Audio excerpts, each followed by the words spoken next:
Fala pessoal, aqui é o Ryan Santos e esse é o segundo episódio da série Olimpíada do Dinheiro, onde eu falo sobre macroeconomia com aquela linguagem típica do meu blog Mundo Ryan.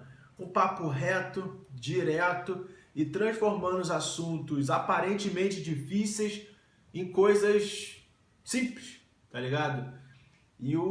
Semana passada a gente falou sobre a Índia. Hoje é dia do México. E por que eu escolhi o México como segundo lugar? Porque eu passei minha adolescência quase que inteira a 15 minutos da fronteira entre San Diego e Tijuana. E no artigo do blog eu falei sobre o assunto da desigualdade social que assola o México.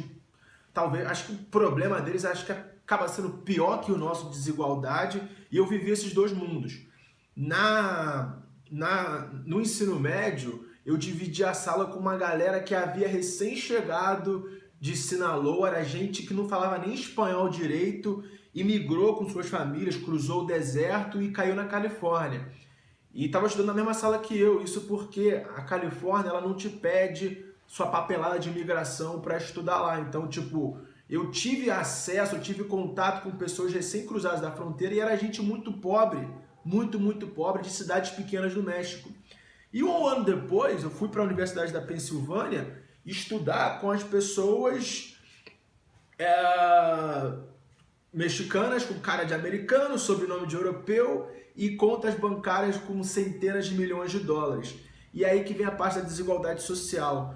Se eu não me engano, as 16 famílias mais ricas do México controlam 11% do PIB. E tem uma estatística lá no blog para você ver mais, tipo, por que dessa desigualdade social. E o cara lá de cima, o cara tem um gap muito grande no país. E aquela conclusão desse negócio é o seguinte: a classe média do México não imigra para os Estados Unidos. A classe média baixa não imigra. Quem migra para os Estados Unidos, cruza a fronteira, acaba trabalhando lá, não sei o quê, é realmente a pessoa que não tem oportunidade nenhuma. Pessoa que cresceu no campo e, tipo, pouco a pouco o México tá... A parte de agricultura é muito pequena no PIB deles e a gente cresceu no campo, não tem oportunidade nenhuma, porque o país é muito desigual, não tem oportunidade nenhuma para crescer. O que o cara faz? Pega as coisas dele e vai para os Estados Unidos. No assunto da classe média, classe média baixa, classe média, aquela coisa. A sua mãe, pensa num cara que mora no Leblon, mora na Tijuca. Cara, a mãe dele, aí ele vai falar assim: mãe, eu quero ir para o México, vou contratar um coiote, eu vou cruzar a fronteira para os Estados Unidos. Tu acha que a mãe vai deixar? Não. E é exatamente isso que acontece com o México. País muito desigual, e muito disso tem a ver com a informalidade da economia, aquela coisa. As pessoas não pagam imposto, tipo, é tudo debaixo do pano, economia de rua, economia informal, e acaba tendo um problema na captação de imposto, captação de receita para o governo. E eu falei muito sobre esse problema na captação de receita, quando no artigo eu toquei o assunto da empresa Pemex, que é basicamente a Petrobras mexicana, com os mesmos problemas de corrupção, de lavagem de dinheiro, de empregados improdutivos, de muita gente recebendo sem trabalhar, por causa de pensão, por causa de família, não sei o quê. Aí é aquela coisa, eles estavam bem porque o petróleo estava alto. Aí deu aquela crise do petróleo, o que aconteceu? Parou de receber. E o maior beneficiário disso era o próprio governo mexicano, que pegava tipo 60% da receita da Pemex para ele. Porque a Pemex, ao contrário da Petrobras, o capital é 100% do governo. Não tem aquela coisa de botar capital em bolsa e captar dinheiro do investidor lá fora, captar dinheiro na Bovespa e tal, essas coisas, através de ação, através de debênture. Não tem isso. Então os caras passaram a vender menos petróleo, aí, cara, aí deu problema lá, né? Deu problema e a Pemex está bem mal das pernas. E isso afeta diretamente o governo, porque a Pemex era uma fonte de renda para o governo. E outro assunto que eu falei no post foi a economia de Western Union. Western Union é aquela empresa que você está, por exemplo, eu estou aqui agora no Brasil, não tenho conta em banco, eu quero mandar uma grana para os Estados Unidos. Eu vou no Western Union, dou dinheiro para o cara e essa grana cai na conta da pessoa nos Estados Unidos dali a 10 minutos, entendeu? É um wire transfer. E é o seguinte, o México ano passado gerou mais grana em remittances, que eles chamam de remittances, do que em petróleo.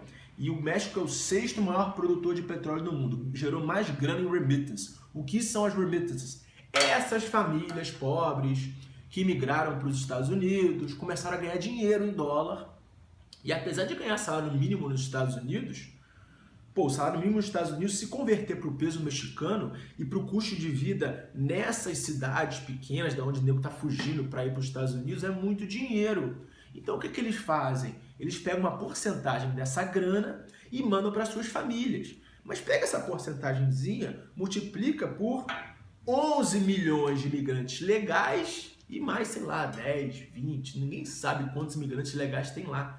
E é uma grana muito grande, juntando, são, sei lá, 24 bilhões de dólares que entram no México todo ano por remittance. Então, essa indústria de receber grana de imigrante legal de volta para suas famílias acaba sendo maior que o filé mignon de há poucos anos atrás, que era o petróleo.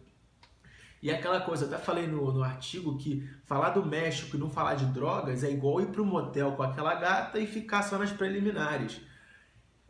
É impossível saber o efeito do tráfico de drogas na economia mexicana, porque não tem contabilidade, tudo debaixo do pano. Então, tipo, não tem como saber se é 10% do PIB, 20% do PIB, mas cara, todo mundo sabe que é uma grande atividade econômica no México.